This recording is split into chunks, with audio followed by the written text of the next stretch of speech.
Good evening. Thanks for joining us tonight. I'm Lindsay Warner. Alberta's new ad campaign against Ottawa's clean electricity regulations is raising questions and confusion about its multi-million-dollar effectiveness. Joel Dryden gathers reactions as these ads spread across provinces.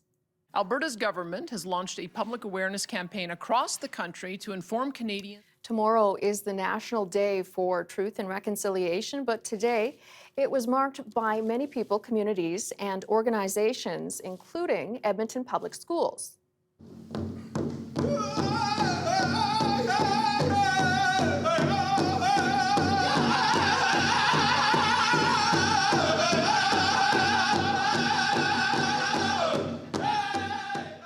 The idea of reconciliation took a concrete form in British Columbia today. A totem pole taken almost a century ago was returned. The CBC's Lindsay has the story about its significance. This is an emotional home. But did you know Edmonton is home to Canada's first planetarium? Long before the current TELUS World of Science was even envisioned, the Queen Elizabeth Planetarium opened in Coronation Park in 1960. It's been sitting empty for decades, but has now been restored to its original glory. Our video producer, Sam Brooks, was on hand for the grand reopening ceremony to show us more. 3, 2, 1!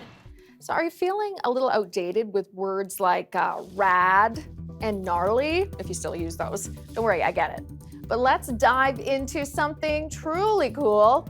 Meet the Deadly Dads making waves in Maskwacis. That story still ahead.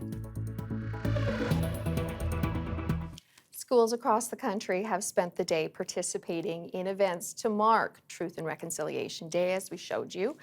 Many children know it as Orange Shirt Day. Our senior education reporter, Deanna Sumanak-Johnson, is at a school in Toronto where students worked on a large-scale communal art project to mark the day. When it comes to Ever treated a $5 fine as free money? Well, you might be doing girl math, as TikTok calls it. CBC's Anis Hedari delves into the latest money trend on social media.